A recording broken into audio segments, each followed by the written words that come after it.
Buenas tardes. Abordamos hoy un interesante tema de gran actualidad, como es el de los derechos de la persona cuidada. Quiero agradecer la colaboración prestada en la difusión de la actividad de hoy al Colegio Notarial de Valencia, al Departamento de Derecho Civil de la Universidad de Alicante, a los colegios de la Abogacía de Alcoy, Alicante, Elche y Orihuela, a la Asociación de Profesoras y Profesores de Derecho Civil y también al Instituto de Derecho Iberoamericano. Tenemos como ponente a Cristina Aguilarte Martín Calero, catedrática de Derecho Civil de la Universidad de Valladolid, a quien agradezco la disponibilidad que tuvo desde el primer momento para participar en esta nueva actividad de la cátedra.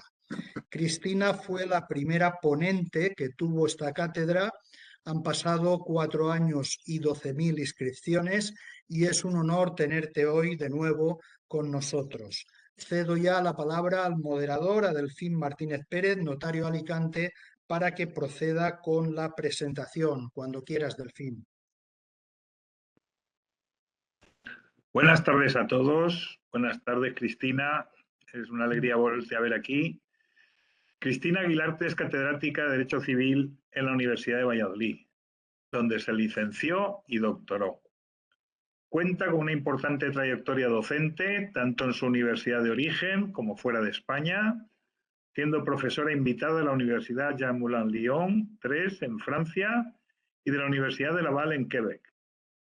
Tiene también una importante experiencia en gestión universitaria y de la investigación. Ha sido vicerrectora de Calidad e Innovación Educativa, directora del Departamento de Derecho Civil y gestora del panel de Derecho en la Agencia Estatal de Investigación. Desde los inicios de su carrera universitaria, con una tesis doctoral sobre la curatela, se ha especializado en temas de derecho de la persona y de la familia, y de manera particular en el mundo de la discapacidad, donde tiene valiosas contribuciones que abordan temas capitales como el principio de autonomía, el consentimiento, los procesos sobre la capacidad, el derecho a la vida familiar, la capacidad para testar o la adaptación e interpretación jurisprudencial del sistema español a la Convención sobre los Derechos de las Personas con Discapacidad.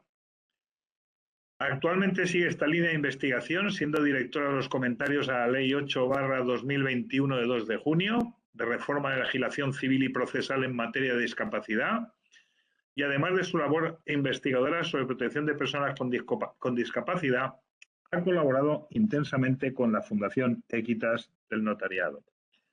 En la actualidad, en el marco de un proyecto de investigación sobre la edad como factor de protección y como factor de discriminación, ha abierto una línea de investigación sobre el cuidado y su incidencia en el derecho civil.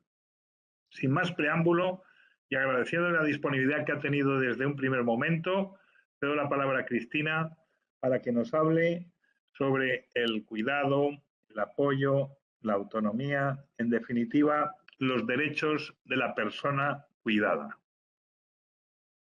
Muy bien, muchas gracias, Delfín, por la presentación. Permítanme que inicie mi intervención agradeciendo al doctor Barceló su invitación para participar en esta sesión del aula abierta de la Cátedra de Derecho Notarial de la Universidad de Alicante, y además de intervenir con un tema que es verdad que es un tema de actualidad y que es un tema, entiendo, muy pertinente, ¿no? Como son los cuidados. Agradezco enormemente la oportunidad que se me brinda de exponer algunas de las reflexiones provisionales en torno a los cuidados y en particular en torno a la relación de cuidados que debe de encontrar el siempre difícil equilibrio entre la autonomía personal y el apoyo. Me gustaría empezar haciendo notar que los cuidados han dejado de ser una realidad invisible y privada para iniciar una andadura pública y expansiva y que a mi juicio debe de tener su correspondiente reflejo en el derecho civil. Entre otras razones de esta expansión de los cuidados, bueno, pues podemos señalar el alargamiento de la esperanza de vida y los avances científicos que contribuyen, esos avances de la ciencia, a el alargamiento de la esperanza de vida. Pero lo cierto es que vivimos más, sí, pero también que los últimos años a veces vivimos peor.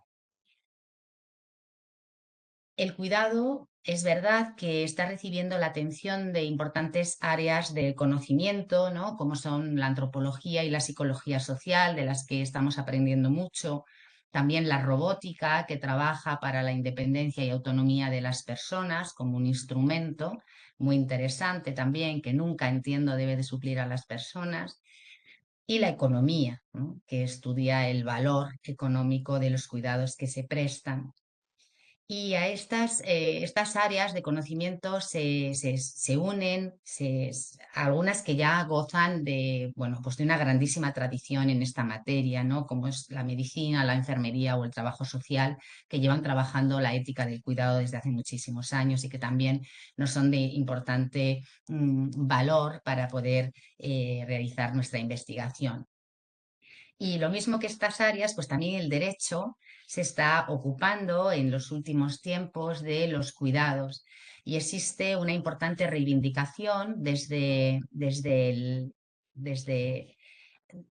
los expertos en derechos humanos, ¿no? que reivindican el configurar los cuidados como un derecho humano.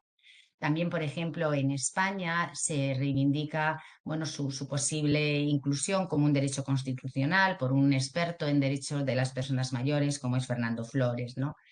En todo caso, entiendo que el cuidado es desde luego manifestación de otros derechos. Pensemos en el derecho a la integridad física y a la integridad psíquica, pensemos también en el derecho a la salud. Y si pensamos también en la vida privada, tal y como la configura el Tribunal Europeo de Derechos Humanos, ¿no? En su artículo 8, pues vemos que efectivamente el cuidado está muy vinculado a todos los derechos que el Tribunal Europeo de Derechos Humanos ha ido colocando en esa vida privada del artículo 8, ¿no? Pensemos en la autonomía personal, en la integridad física, en las relaciones con terceras personas. Todas estas manifestaciones del derecho a la vida privada tienen mucho que ver con el cuidado. También es verdad que en el derecho internacional no encontramos referencias explícitas al cuidado en los articulados, ¿no? De los instrumentos internacionales de derechos humanos. Sí que hay alguna referencia a los cuidados, por ejemplo, en la Resolución General número 6 de los Principios de Naciones Unidas en favor de las personas de edad, que nos habla de los cuidados y nos dice que facultan a las personas de edad para gozar de atenciones familiares, contar con asistencia médica y poder disfrutar de los derechos humanos y las libertades fundamentales cuando se encuentran en residencias o en instituciones de cuidados o de tratamientos. Sí que encontramos una referencia muy explícita en el artículo 12 de la Convención Interamericana sobre la Protección de los Derechos de las Personas Mayores. En este artículo 12 se nos dice: la persona mayor tiene derecho a un sistema integral de cuidados que provea la protección y promoción de la salud, cobertura de servicios sociales, seguridad alimentaria y nutricional, agua, vestuario y vivienda, promoviendo que la persona mayor pueda decidir permanecer en su hogar y mantener su independencia y autonomía. Los Estados parte deberán diseñar medidas de apoyo a las familias y cuidadores mediante la introducción de servicios para quienes realizan la actividad de cuidado de la persona mayor, teniendo en cuenta las necesidades de todas las familias y otras formas de cuidado, así como la plena participación de la persona mayor respetando su opinión. Desde luego que este artículo 12 contiene una síntesis perfecta de lo que debe de ser los cuidados que deben recibir las personas mayores cuando lo necesitan. También tenemos una estrategia europea de cuidados que entiendo que es un poquito menos interesante desde el momento en que bueno, se nos dice que tiene por objetivo garantizar unos servicios de atención de calidad, asequibles y accesibles, con mejores condiciones de trabajo, igualdad de género y equilibrio entre la vida personal y laboral de los cuidadores. Verdaderamente aquí la estrategia en lo que está pensando más es en los cuidadores y en la relación, digamos, de servicio de los cuidadores que en el diseño de una prestación de cuidado, ¿no? Que aquí desde luego se presume. A pesar de que no existe ni reconocimiento internacional ni en el derecho español tenemos un derecho constitucional al cuidado, ni derecho humano, ni derecho constitucional al cuidado, pero lo cierto es que sí que tenemos normas sectoriales que regulan el cuidado, como es la Ley de la Autonomía Personal, más conocida por la Ley de la Dependencia 2006. Tenemos muchas leyes de servicios sociales autonómicas que tienen un buen diseño de lo que es la prestación de cuidados, ¿no? Centrado en la persona. Y luego también existen, bueno, importantes connotaciones de cuidado en todas las normativas internas, por ejemplo, de los servicios residenciales, ¿no? El Código Civil, que yo insistía al principio, ¿no?, en la necesidad de que el Código Civil recoja este cuidado, este deber de cuidar a las personas mayores, no es el objeto de la ponencia, así que hago mías algunas reflexiones de colegas, pero sí que tenemos que tener en cuenta que en el Código Civil como tal no se recoge ninguna referencia a el cuidado, ¿no? Referencias al cuidado y además un poco entendiendo el cuidado, también como hace la Real Academia de la Lengua, entender también el cuidado como guarda, ¿no? Y entonces efectivamente el Código Civil sí que recoge referencias al cuidado en las instituciones de protección de la menor edad, ¿no? Cuando habla de patria potestad, de tutela, de guarda o acogimiento. Y el incumplimiento de estos deberes que se imponen, pues, a padres, tutores, guardadores, tiene también un reflejo en el ámbito sucesorio y también tiene su correspondiente reflejo en el Código Penal en los artículos 226 y siguientes que regulan el abandono de familia. Y también conocemos, como no, en la regulación de la responsabilidad por hecho ajeno, también tenemos una responsabilidad derivada del incumplimiento de cuidado o guarda de las personas menores.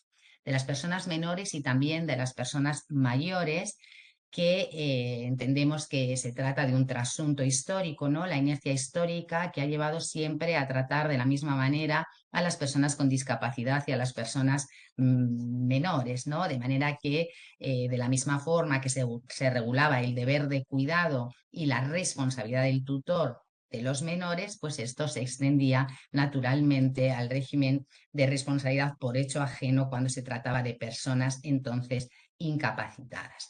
Y esto mismo se recogía en el Código Penal. De manera que el Código Penal refleja el Código Civil y recoge un abandono de familia y lo configura como, lo tipifica como delito en los casos de personas con discapacidad y de personas menores.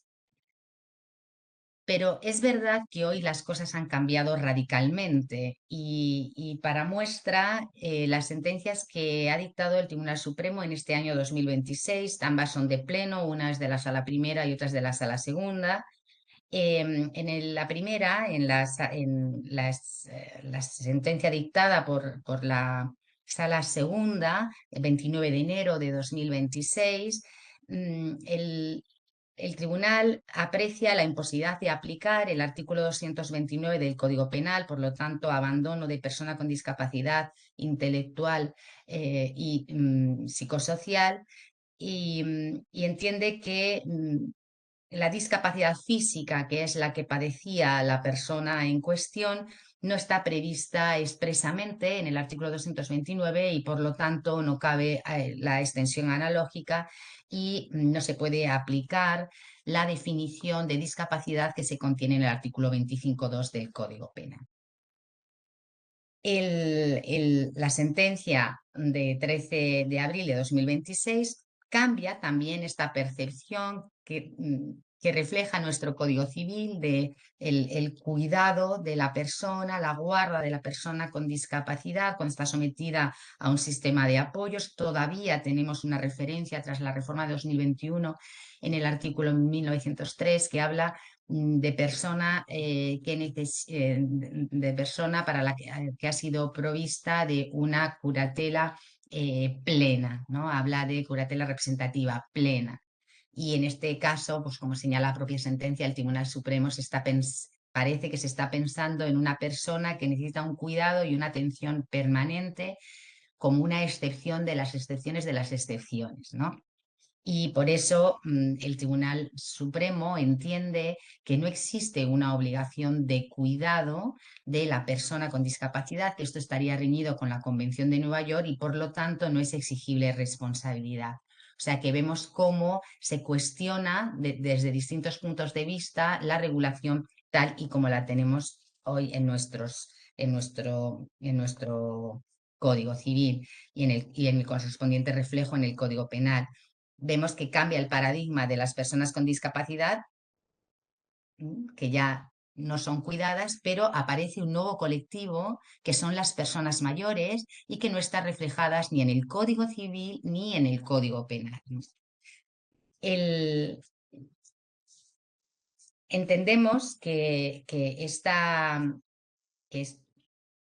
debería de ser necesario en un futuro, insisto que no es el tema de mi intervención hoy, pero sí que es verdad que esta falta de previsión, el prever personas con discapacidad y cuidado, el no entender que también pudiera ser una interpretación de la Sala Segunda, que no está incluida la situación de la persona de esta sentencia de la Sala Segunda del Tribunal Supremo, que yo entiendo que sí que podría haber sido incluida porque sí que respondía bien a la definición de discapacidad del artículo 25.2, pero lo que me interesa aquí resaltar es que ni estamos en el cuidado de las personas con discapacidad, lo pone de relieve el Código Penal, lo pone la sentencia de lo penal, la sentencia de la Sala Civil, y nos falta un colectivo que es el colectivo de las personas con discapacidad. Y naturalmente en el código pues podemos buscar y podemos querer encontrar, pero no lo hay. No hay una norma que con carácter general y de forma expresa recoja un deber de cuidado de los hijos respecto de sus padres, y la solidaridad familiar realmente se limita al soporte puramente patrimonial, prestación económica, que se regula en los artículos 142 y siguientes del Código Civil, que como sabemos imponen una obligación de alimentos entre los cónyuges, los ascendientes y los descendientes, de manera más reducida entre los hermanos, y que se extiende a lo indispensable para el sustento, la habitación, el vestido y la asistencia médica. Y esta prestación efectivamente puede prestarse a elección del obligado como en forma de pensión o recibiendo y manteniendo en su propia casa a quien tiene derecho a ello. Por lo tanto, el cuidado del alimentista no se incluye como finalidad de la norma. No estamos pensando en que cuando se prestan los alimentos en la casa del alimentante se está pensando en que ha de cuidársele, sino que realmente se establece esta alternativa como una vía para facilitar el cumplimiento de la obligación de alimentos. Lo cierto y verdad es que los cuidados, la atención y el apoyo son elementos esenciales del bienestar de las personas mayores, y en principio sabemos que se prestan en familia y de manera voluntaria.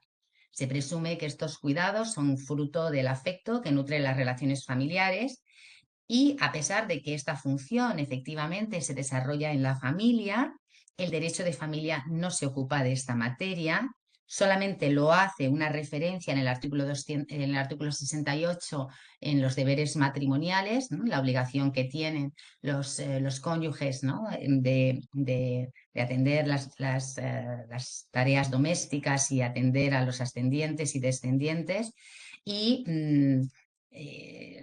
luego también se ocupa de esta materia en el sistema de protección en sentido amplio, ¿no? Pero, como ya he tenido la ocasión de decir en alguna ocasión, en universidades tan prestigiosas como Harvard o Cambridge, se está trabajando reformas del derecho de familia basadas en el cuidado, atendiendo al cuidado como el elemento vertebrador desde que la persona nace hasta que la persona fallece, ¿no? Personas necesitadas de cuidado en distintos momentos de la vida.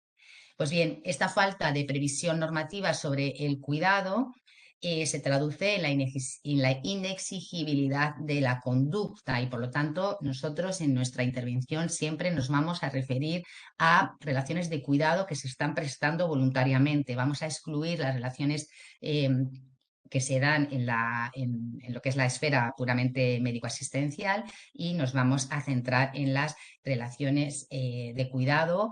A muchas de las afirmaciones que haremos son extensibles también a las relaciones profesionales de cuidado, pero estamos pensando en esas relaciones de cuidado que se establecen voluntariamente entre los familiares. Si no hay obligación de observar esta conducta de cuidado, pues naturalmente tampoco aparece expresamente reflejada en las normas sucesorias, ¿no? Cuando se regula la indignidad o la desheredación. Por ello nosotros también partimos, ¿no?, de la necesidad de introducir este deber de cuidado en el Código Civil y también entendemos que debe de tener su incumplimiento reflejo en las reglas sucesorias, ¿no? De manera que recoger el deber de cuidado como un reflejo de la solidaridad familiar intergeneracional y que tenga efectivamente una traslación en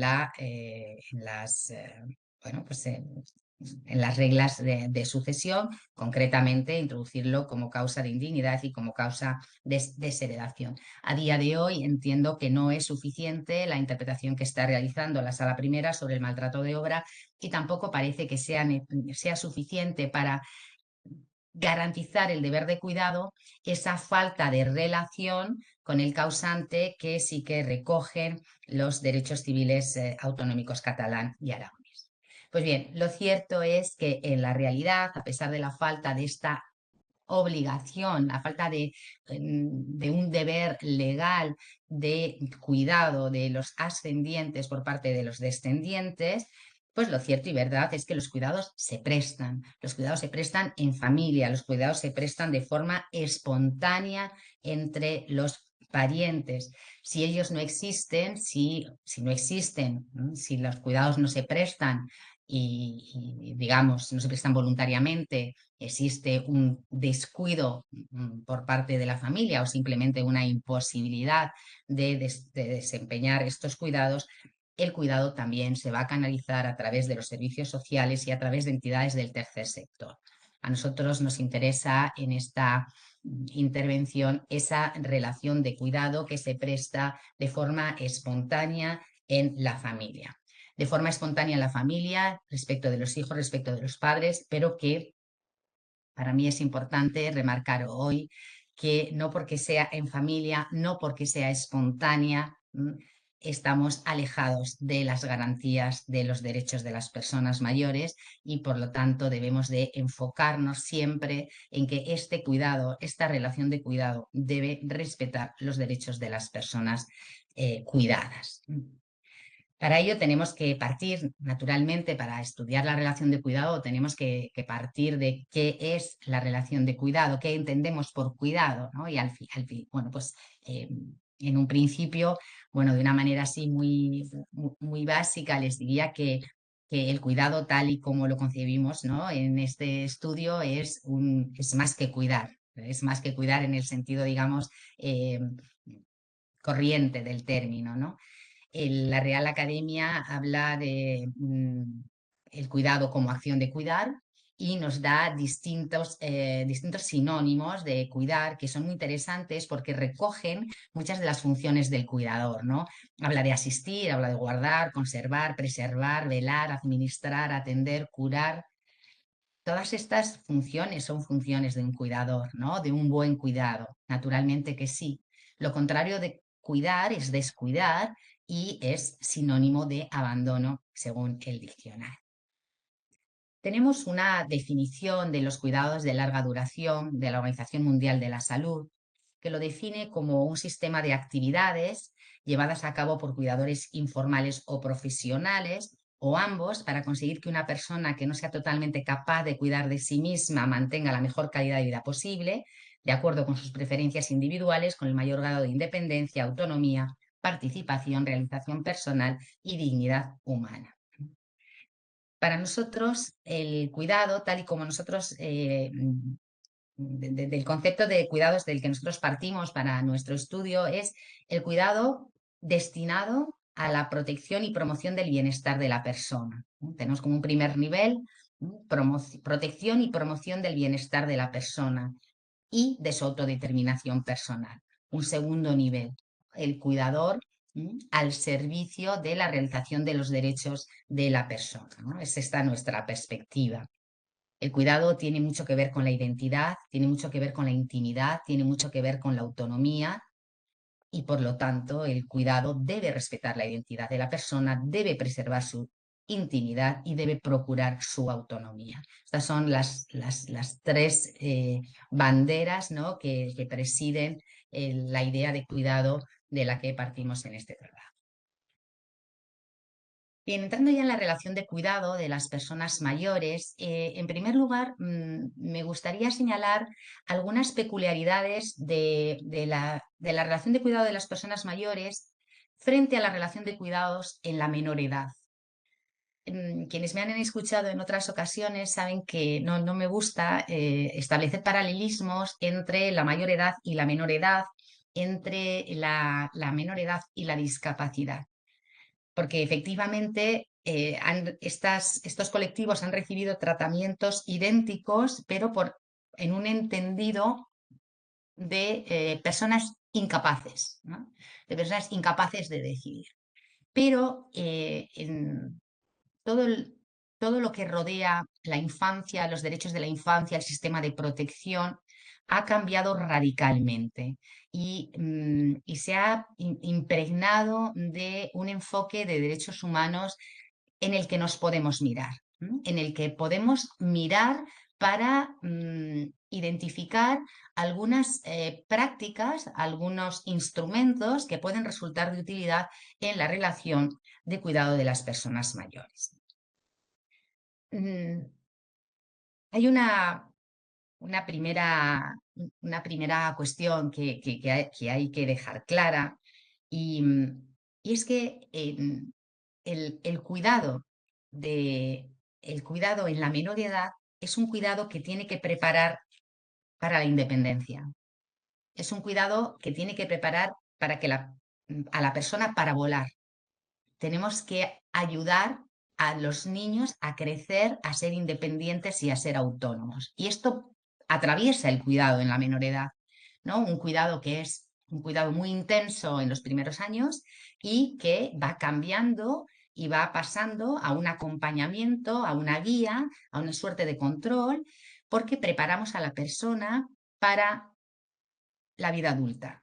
Y esto se ve muy bien en las últimas reformas del sistema de protección a la infancia, cómo se introducen instrumentos que favorecen la autonomía, como puede ser la emancipación y la vida independiente, ¿no? Y cómo se alarga el acompañamiento del sistema de protección no hasta los 18 años y termina con la mayor edad, sino que acompaña al joven también durante unos años después de alcanzar esa mayoría de edad, por entender que todavía necesita un apoyo en la independencia, ¿no? Y en cambio, muy triste, para los que nos esperan más, estamos más en la otra línea, es que el cuidado, un cuidado que se inicie pronto, tiene que preparar el acompañamiento. O sea, un cuidado de nuestros mayores que se inicia pronto prepara a los mayores para el acompañamiento, un acompañamiento en sentido amplio que puede ser simplemente acompañar, asistir, y puede luego trasladarse a un acompañamiento más intenso, como la toma de decisión, digamos, por la persona, ¿no? No una decisión sustitutiva.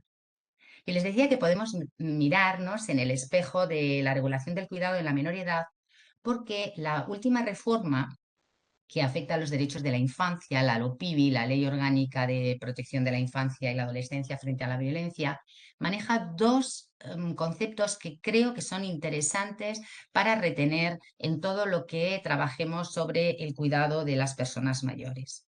Una es el buen trato y la otra es el entorno seguro.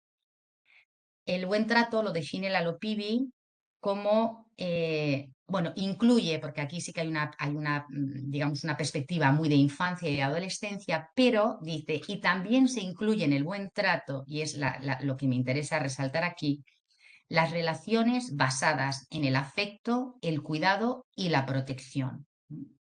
Entendiendo siempre protección no de la persona, sino protección de los derechos de la persona.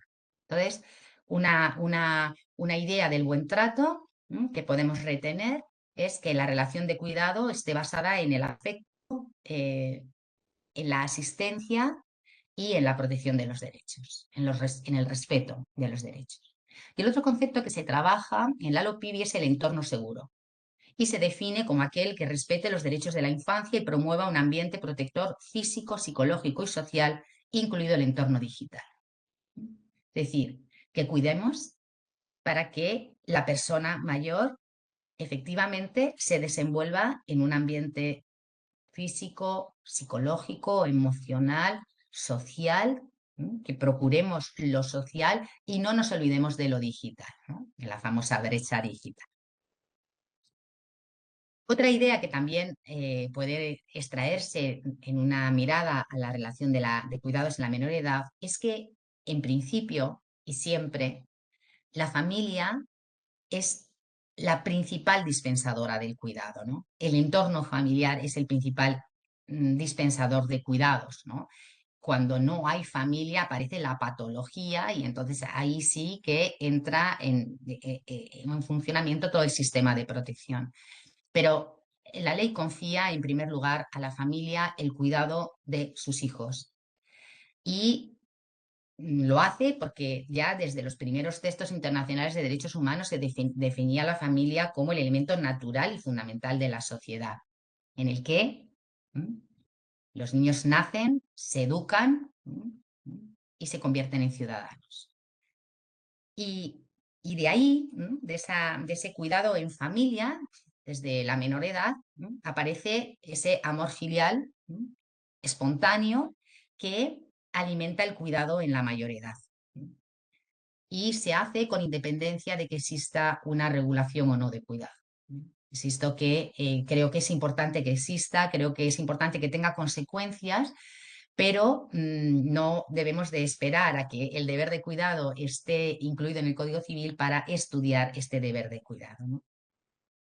Cuando el entorno familiar en la menor edad y también en la mayor edad hay una desatención, hay un abandono del mayor, bueno, pues deberíamos de tener que analizar si hay una negligencia en el abandono o hay una mera imposibilidad. Esto lo recoge en el sistema de la infancia. Hay padres que no pueden cuidar a sus hijos, son incompetentes para el cuidado, pero digamos que no les es imputable el abandono. Pues aquí sería un poco parecido, pero para eso efectivamente sí necesitamos que esté ese deber ya regulado en el Código Civil.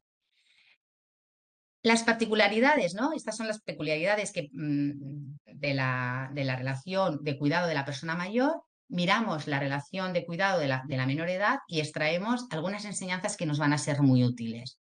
Pero tenemos que tener muy en cuenta que el cuidado de la persona mayor tiene unas connotaciones específicas que van a ser determinantes a la hora de desplegar la relación de cuidado.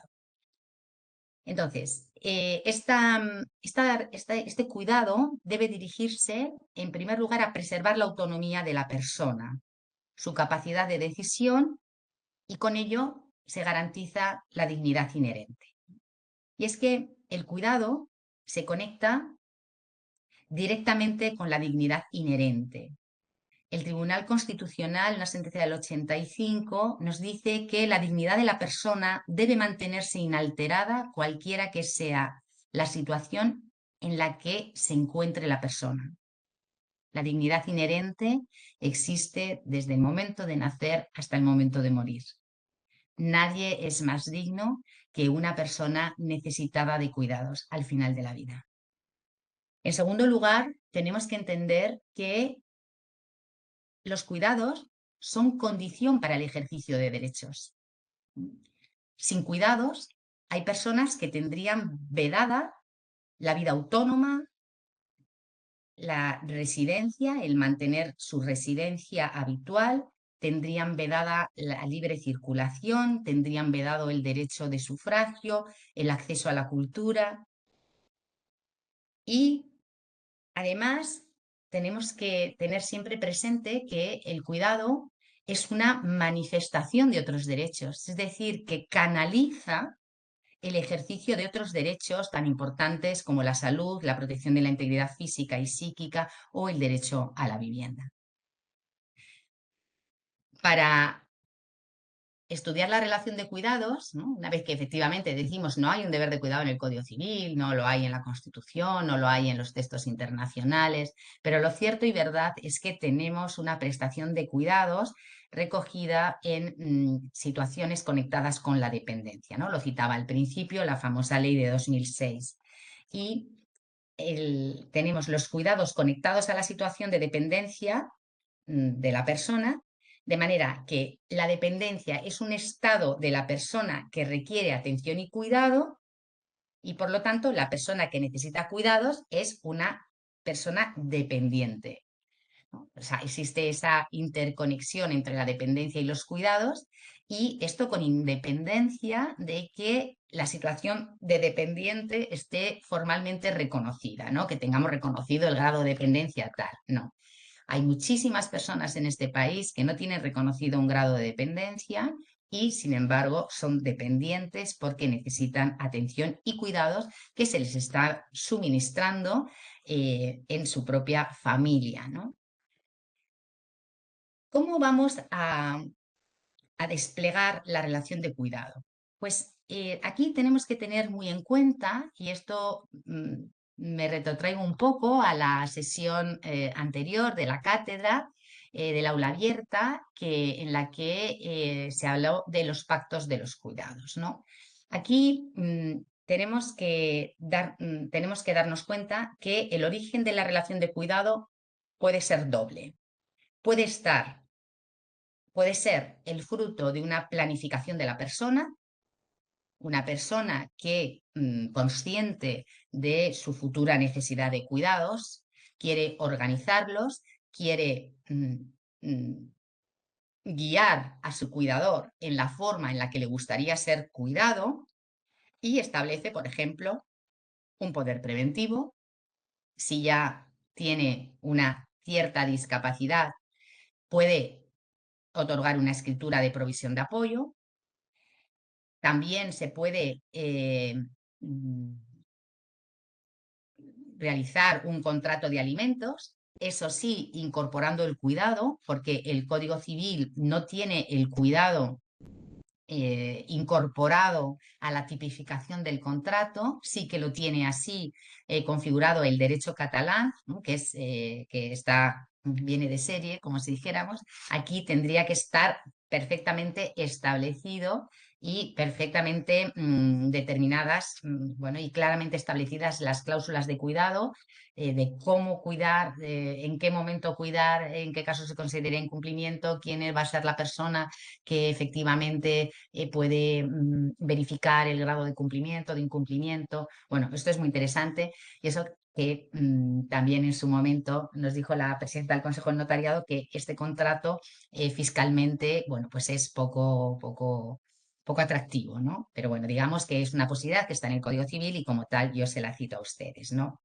Y luego también, efectivamente, y como nos enseña la profesora Díaz Alabar, la persona puede establecer pues, cláusulas de cuidado en su testamento, hacérselas conocer a la persona, incluso dar indicaciones y conectar este cuidado, el desenvolvimiento del cuidado, a, en su momento, bueno, pues ser beneficiario de la sucesión. Y la segunda forma de originarse la relación de cuidado es el cuidado espontáneo. Es el cuidado en el que, bueno, yo creo que nos vemos reflejados una importante mayoría de personas en este país que cuidamos con amor, con dedicación y con respeto a nuestros mayores, ¿no? Y en este cuidado espontáneo que las personas pues, efectivamente no tienen por qué ser juristas, no tienen por qué comprender que debajo de esta relación de cuidado estamos hablando de derechos fundamentales, estamos hablando de derechos humanos, pero creo que sí que es importante empezar a trabajar en esta línea, ¿no? En la línea de dar a conocer a los cuidadores los principios que deben de orientar ese cuidado, ¿no? Y en este punto debemos de empezar por señalar como un principio que debe orientar el cuidado siempre es el respeto de la dignidad inherente. En segundo lugar, el respeto de todos los derechos de la persona cuidada. derechos de la persona cuidada que ya he ido citando y reiterando a lo largo de mi exposición varios, pero tenemos que tener muy en cuenta también que el cuidado es una intromisión. El cuidado es una intromisión en la vida privada de las personas, ¿no? Todo lo que tú has hecho en tu intimidad, en tu soledad, en tu casa, en tu vida, todo lo que tú has decidido, todo lo que tú has hecho, todo, cómo tú has vivido, pasa a ser compartido. Y eso es una intromisión. Eso es una intromisión, pero digamos que es una intromisión legítima en el sentido del artículo 8 del Convenio Europeo de los Derechos Humanos, entendiendo que es una intromisión que es necesaria en una sociedad democrática, que es proporcional y que está prevista en la ley. Y aquí está prevista en la ley porque tenemos la figura del guardador de hecho como cuidador informal. Pero fíjense, naturalmente vamos a respetar la autonomía de la persona. Vamos a cuidarla respetando su autonomía. Esto quiere decir respetando su voluntad, sus deseos y sus preferencias. Vamos a garantizar su integridad física y psíquica. Los cuidadores muchas veces empiezan con un apoyo, digamos, leve en la esfera de la salud, ¿no? El acompañamiento al médico, al profesional de referencia, en la toma de medicación, calibrar si es mejor un tratamiento u otro, y ahí empieza, y esto es una manera de contribuir a esa integridad física y psíquica, que es el derecho a la salud. Pero también en la relación de cuidado hay mucho que decir de la privacidad en todas sus manifestaciones, ¿no? Me viene a la cabeza, bueno, el honor, ¿no? La inviolabilidad del domicilio, el secreto de las comunicaciones, ahora la protección de los datos de carácter personal. Otros como la libertad de pensamiento, la libertad religiosa, el cuidador que acompaña, aunque no comparta las ideas del cuidado, ¿no? El cuidador que acompaña a la celebración de la misa el domingo, por ejemplo, ¿no? Y luego aspectos donde verdaderamente hay ahí un ataque frontal que es el derecho a la intimidad. El cuidado es una invasión del derecho a la intimidad y tampoco hace falta buscar grandes ejemplos, ¿no? Pensemos los mayores que tienen que compartir residencia, pensemos en las personas que están institucionalizadas, ese acceso abierto de las habitaciones, pensemos en las tareas de aseo que caracterizan el cuidado y que tocan tan de cerca al pudor de las personas mayores, el acceso a documentos, a papeles privados, a papeles personales. Bueno, el cuidador entra, no les digo que como elefante en cacharrería, pero puede entrar como elefante en cacharrería en la vida de la persona cuidada, ¿no? Entonces, digamos, respeto de la dignidad inherente, respeto de los derechos de la persona y introducimos ya la voluntad de la persona, ¿no? En la relación de cuidado. El principio que debe orientar, ¿cuál es? La voluntad de la persona, la voluntad que ella estableció, ¿no? En lo que hemos visto antes, en ese poder preventivo, en ese acuerdo de apoyos, en la escritura de provisión de apoyos, o en las palabras, en los ruegos que ella ha manifestado a lo largo de la vida. Si estoy en esta situación me gustaría esto, no me gustaría esto otro. Esto ha sido manifestación en el pasado de la voluntad, los deseos y las preferencias de la persona, ¿no? Entonces, esta voluntad debe de presidir, ¿no? El respeto de la dignidad inherente, el respeto de todos los derechos, el respeto a la autodeterminación personal, cómo no, y después podemos traer todos los principios de la Ley 821 que son un reflejo del artículo 12 de la Convención de Nueva York, porque el cuidado está dentro del artículo 12 de la Convención de Nueva York y de la observación general número 1, ¿no? ¿Qué son los apoyos, estos apoyos informales? Esta manera de acompañar informalmente la realización de derechos de otra persona.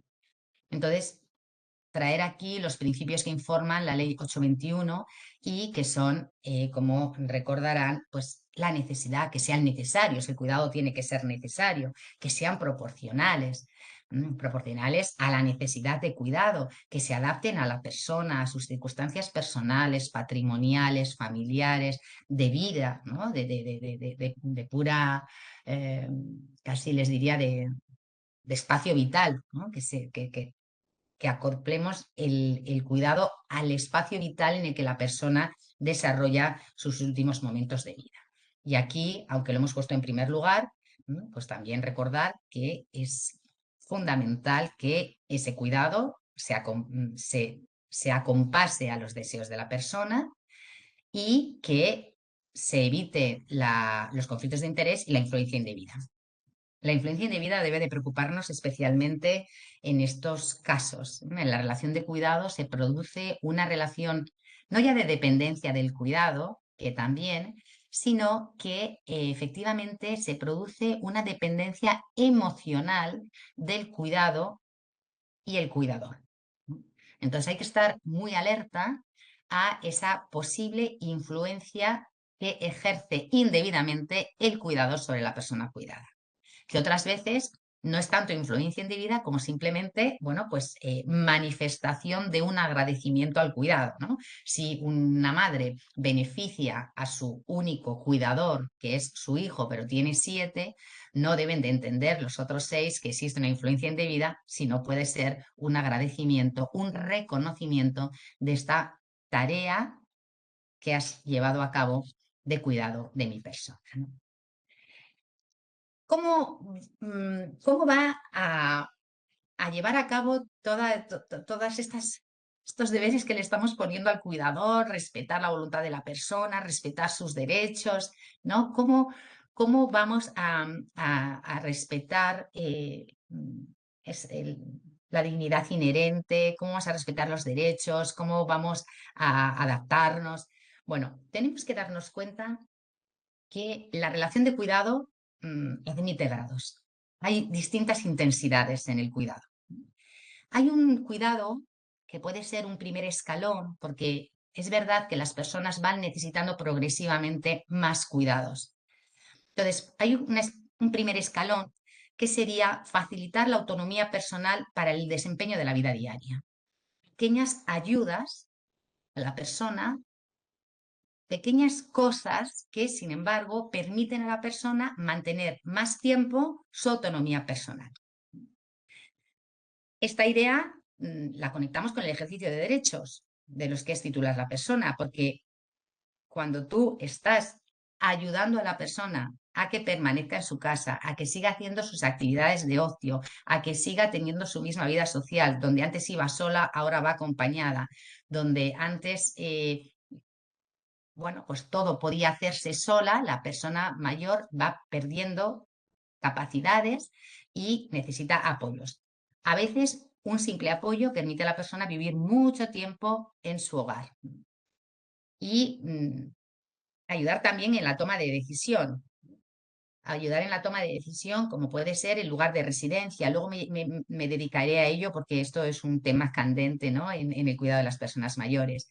Pero también pensemos que solamente mi madre puede votar si yo me ocupo de que ella vaya a votar, porque ella sola no puede acudir al colegio electoral, por ejemplo, ¿no? Entonces, entender el cuidado, esos pequeños gestos de cuidado que sin embargo son realización de derechos, y esto hay que remarcarlo, hay que decírselo al cuidador. Tú estás garantizando mis derechos, estás ayudándome a ser autónoma, aunque necesite este acompañamiento, ¿no? Y esto no debemos de olvidarlo nunca. Garantizamos autonomía, garantizamos ejercicio de derechos. La función del cuidador. El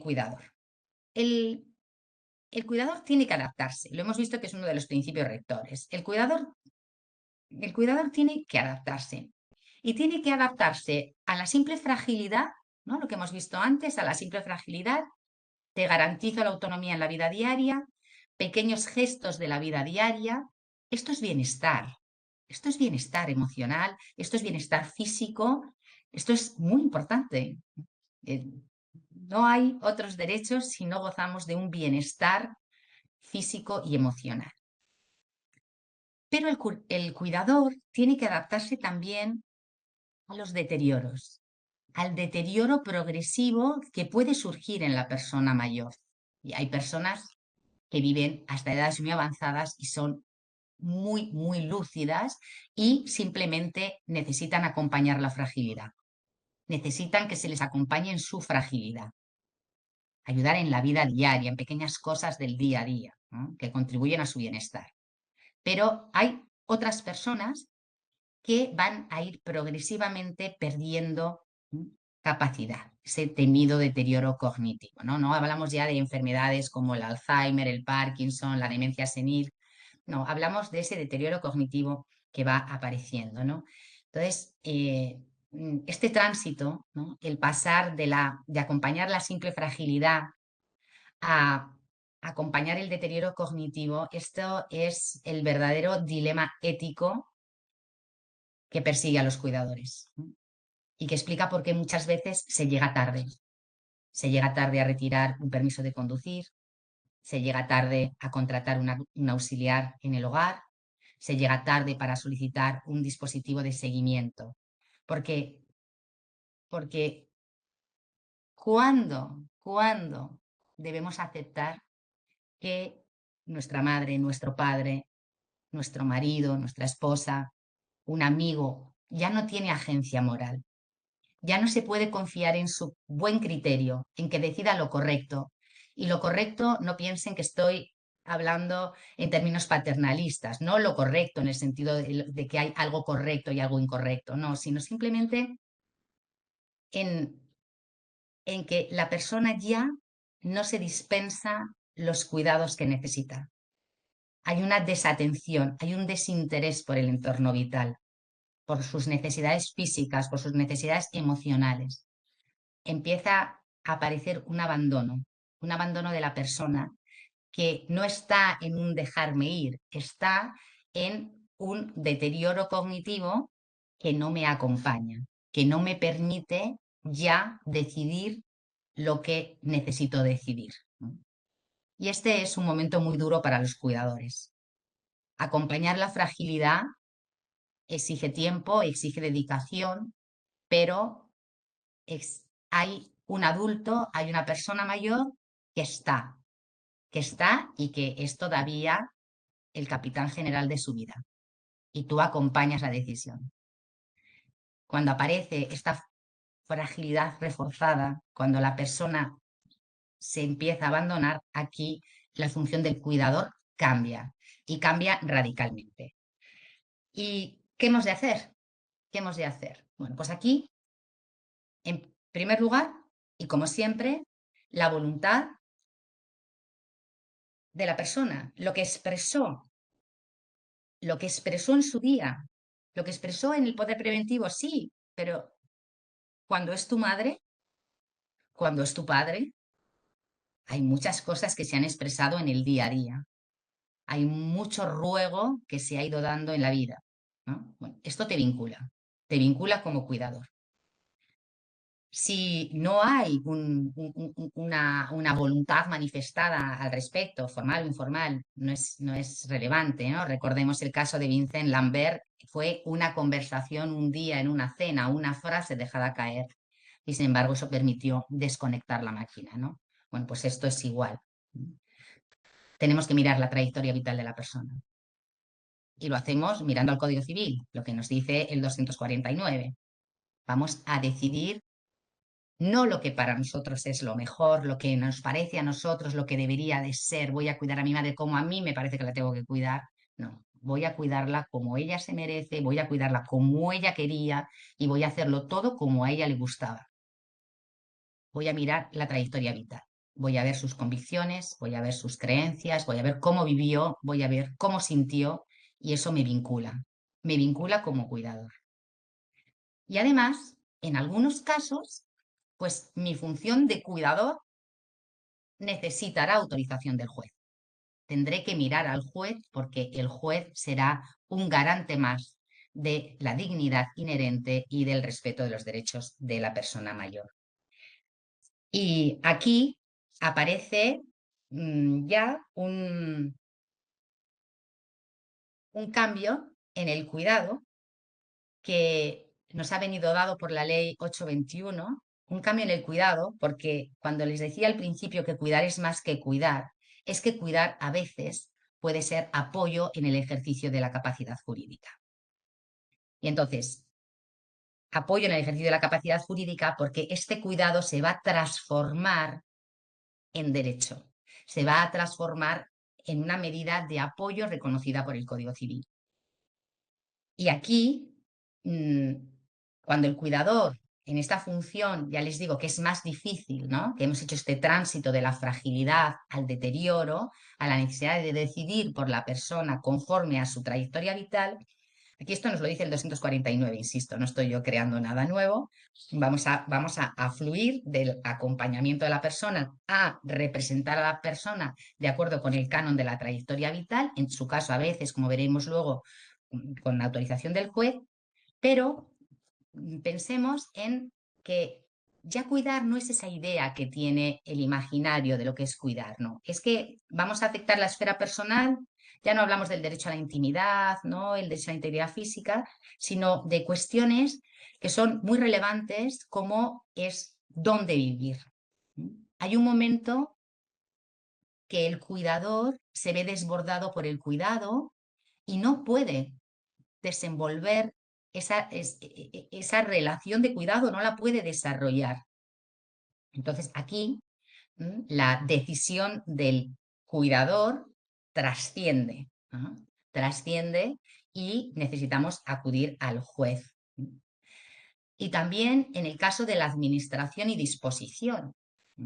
Si tenemos que pasar del cuidado, ¿no? De lo que es acompañar la fragilidad, a entrar más en esfera patrimonial, administrar o disponer, aquí ya también, de acuerdo con la regulación del Código Civil, cuestión distinta del derecho aragonés, pues aquí tenemos que acudir al juez. Tenemos que acudir al juez para que autorice esa otra manifestación del cuidado, porque también es cuidar a la persona, también es cuidar a la persona, ocuparse de tus asuntos, ¿no? Tú te ocupas de los asuntos de la persona mayor a la que cuidas, y eso no solamente es la atención en la vida diaria y ese bienestar tan importante, ¿no? El bienestar en su casa, en su hogar, estar bien atendido, estar bien cuidado, bien alimentado, bien vestido, bien de pelo y con el collar de perlas.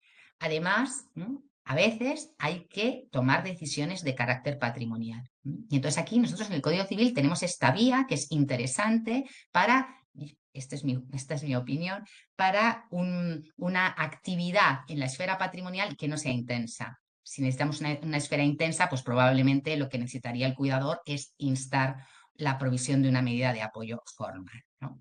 Pero bueno, entre tanto puede hacer cosas, puede solicitar una prestación, puede hacer pequeños actos de administración ordinaria que no tengan que no tengan valor económico ni familiar, ¿no? Pequeños sacrificios patrimoniales. Bien, el cambio de residencia. El cambio de residencia, bueno, aquí esto lo sabemos, lo conocemos, el momento en el que el cuidador, los cuidadores se ven excedidos por la tarea de cuidado que excede de su capacidad. Excede de su capacidad, bien porque requiere la persona un cuidado muy específico que solamente se puede dar en una institución, por ejemplo, o bien porque verdaderamente la familia no alcanza ni económicamente ni por razón de tiempo a desplegar este cuidado, ¿no? Entonces, a veces se pueden recibir apoyos puntuales de parte de los servicios sociales, ¿no? La familia, los servicios sociales, hay ahí una especie de, digamos, de plan de intervención sociofamiliar que puede los servicios sociales dar un apoyo a la familia. Pero a veces, insisto, la imposibilidad de permanecer en la residencia habitual es evidente, por razones económicas, por razones de cuidados especializados, por razones de tiempo, y se requiere el ingreso residencial. Esto lo sabemos. Los ingresos residenciales requieren una autorización previa del artículo 763. El juez tiene que oír a la persona, tiene que tener un dictamen de un facultativo. Y el artículo 763 le permitiría establecer algunas cautelas, ¿no? Aquí se ha apuntado se ha apuntado por Gonzalo López Ebri, ¿no? Por ejemplo, que sería un buen momento la autorización judicial de ingreso en una residencia, el establecer determinados controles, ¿no? Controles patrimoniales. La persona ingresa en la residencia, qué pasa con su casa, está en alquiler, es propiedad, quién vive en la casa, cómo se pagan los gastos, qué prestaciones percibe, quién se ocupa de esa otra parte, ¿no? Entonces ahí eso sería muy, muy interesante. Claro, yo aquí he partido de la idea y me voy ajustando al tiempo, como prometí. Aquí hemos hablado de personas que tienen familia, ¿no? De personas mayores que tienen familia y que el cuidado se produce espontáneamente en la familia. Pero hay personas que están solas. Hay personas que perdieron su familia, hay personas que no la tuvieron, hay personas, ¿no?, que, bueno, es que es lo que tiene hacerse mayor, que hay otros que no se hacen tan mayores como tú y te vas quedando solo, ¿no? Te vas, ¿no? Pues aquella frase, ¿no?, que oí yo tantas veces a mi padre: este ya no es mi mundo, ¿no? Este ya no es mi mundo, yo ya no conozco este mundo. Pues estas personas, claro, ¿qué necesitan? Esto ya es más que el Código Civil, aunque pienso que el Código Civil debería de ser receptor de esta idea que les traslado, ¿no? El necesario despliegue de una red de atención social que integre todos estos principios rectores que hemos analizado y que esté centrado en la persona. Esto un poco en la misma línea que sucede para la menor edad, cuando los niños no reciben en su entorno familiar los cuidados necesarios y no están todavía en situación de desamparo moral y material, pero están en riesgo. Entonces, si la persona está sola, si van a intervenir los servicios sociales, no solamente es atender un poco lo que es ese acompañar la fragilidad, ¿no?, sino que sería interesante aquí el preparar un plan de intervención social con la persona, un plan de intervención social con la persona, una especie de planificación. ¿Tú qué quieres? ¿Tú qué necesitas? ¿Cómo podemos hacer para que tú, en estos últimos años en los que estás sola, vivas como quieres vivir? Entonces, esto podría, cómo no, ser recogido en el Código Civil, igual que tenemos el plan de intervención sociofamiliar cuando se regula la intervención en las situaciones de riesgo, ¿no? Y esto, en su caso, o sea, que la persona pueda planificar, acompañada por los servicios sociales, la red comunitaria, ¿no?, de los servicios sociales y, en su caso, si fuera necesario, pues naturalmente instar una medida de apoyo en el ejercicio de la capacidad, ¿no? Un poco así, a modo de conclusión y con una reflexión, todo lo que les he dicho hoy es un poco, bueno, pues son reflexiones, ¿no?, de un trabajo que empieza, ¿no? Hablamos siempre del cuidado como un tema en construcción. A mí al final lo que me parece es que si para muchas personas el ejercicio de su libertad, de su autonomía personal, en el sentido que me gusta a mí del Tribunal Europeo de Derechos Humanos en Preti contra el Reino Unido, ¿no?, la autonomía personal entendida como el derecho a vivir mi vida como yo quiero vivirla, mi autonomía personal hasta el final, que yo pueda vivir como quiero hasta el final. Pues esto sabemos que para muchas personas esta libertad y esta autonomía personal requiere la dispensación de cuidados. Pues procuremos compensar la fragilidad y la vulnerabilidad de las personas mayores con el buen cuidado. Y el buen cuidado es la vida vivida con dignidad en aquellos momentos en los que la persona es más frágil y más vulnerable. Muchas gracias.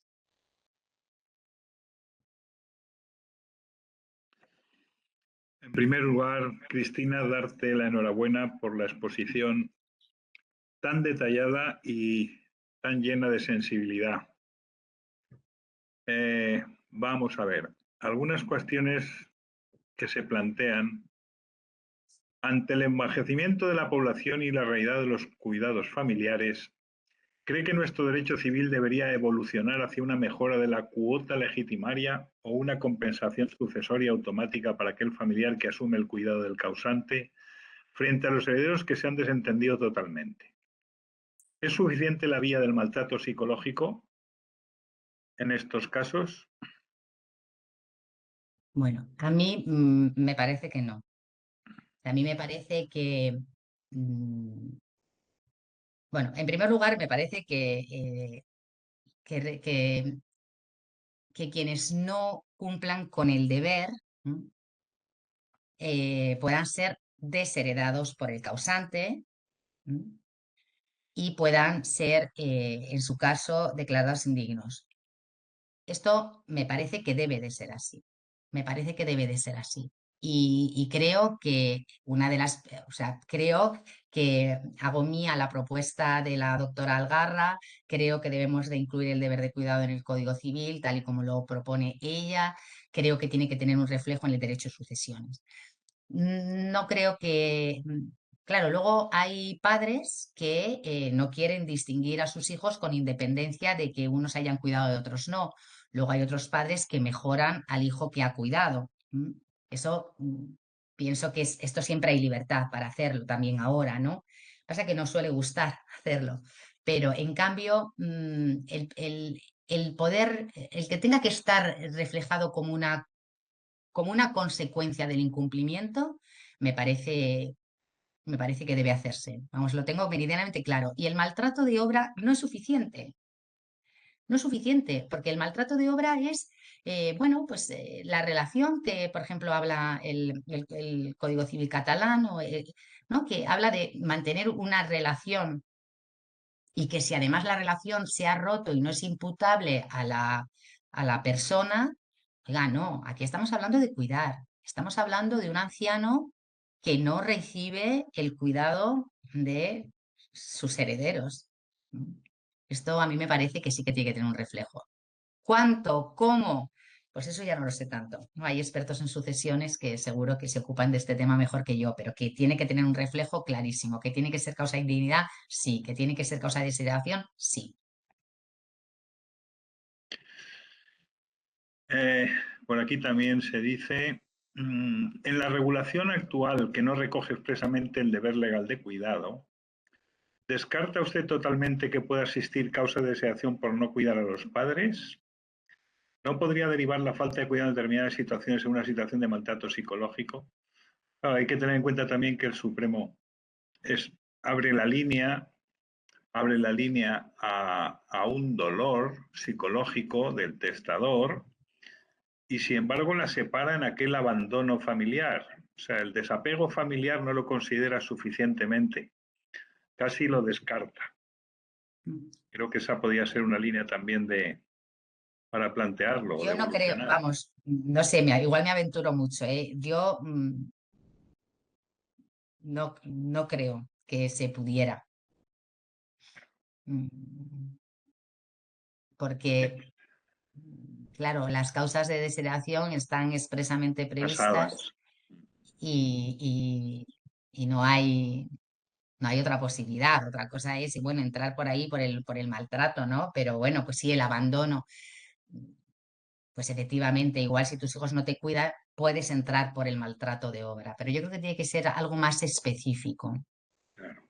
Tiene que ser más específico, verdaderamente el cuidar, la relación de cuidado tal y como se ha expuesto aquí, ¿no?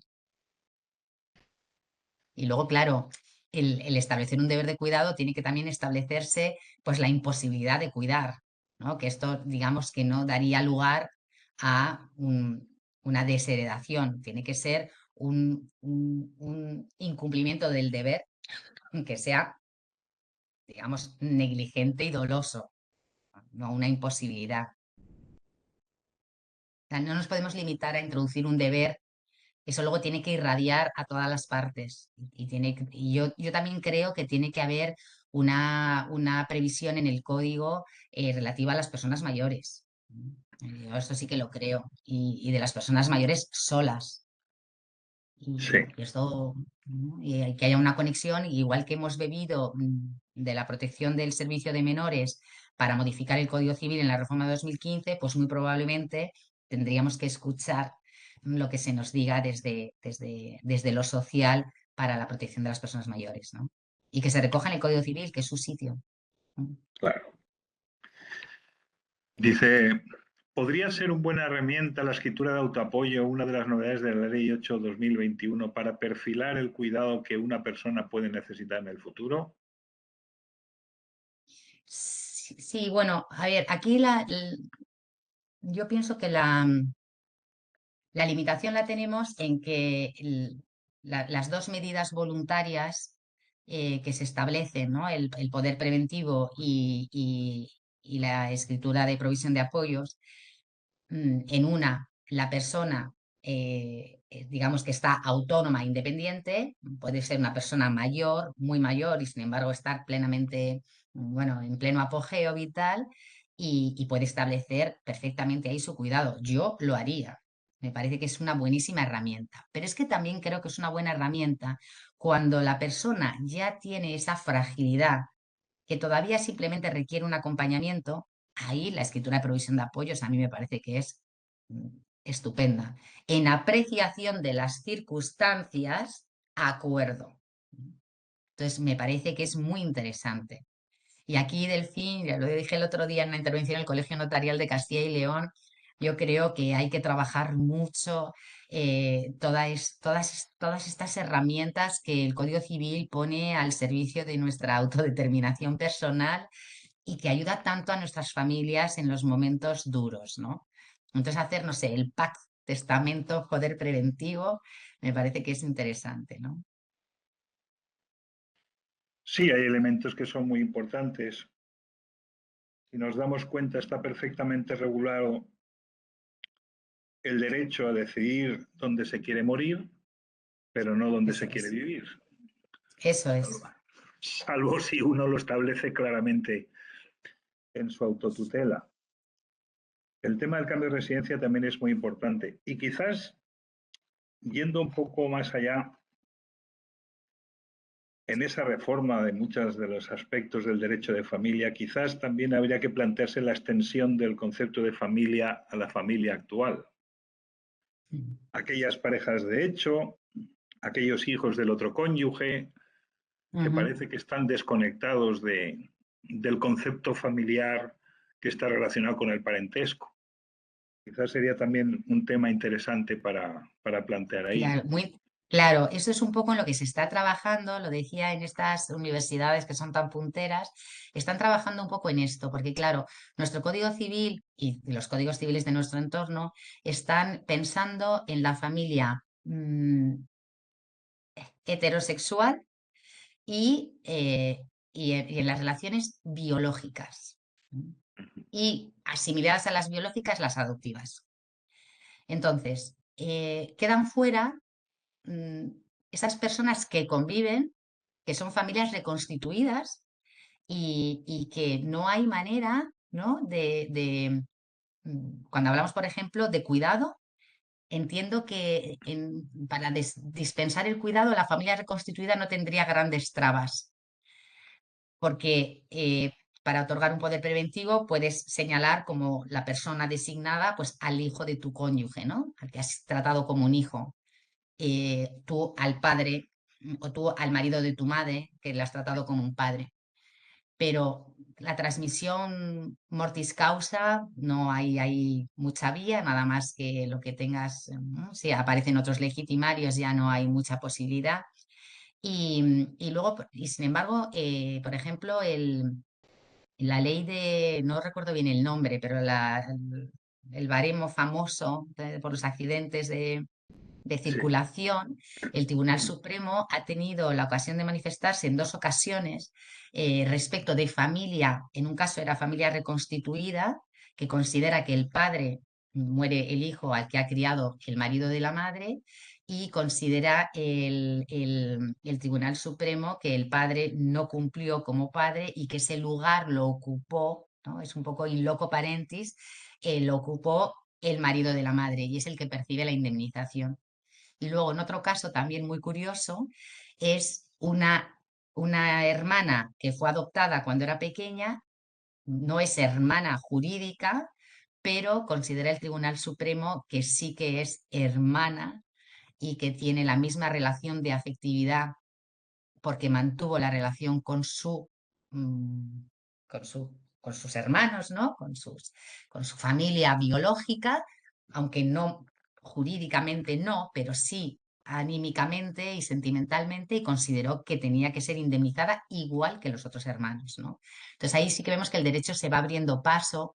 Es interesante, ¿no? A veces es intentar por la vía de in loco parentis, que eso también se hace bastante en las familias reconstituidas respecto a los menores de edad, pero también el poder dar entrada, ¿por qué no?, a los hijos de tu cónyuge en la intestada, pues antes que el Estado, por ejemplo, antes que tus primos. O sea que yo pienso que ahí sí. Yo pienso que al Código Civil hay que darle una vuelta. Buen meneo. Sí, también creo que es interesante desde el punto de vista práctico, igual que habitualmente hacemos en las declaraciones de voluntades vitales, partir de un presupuesto donde se declara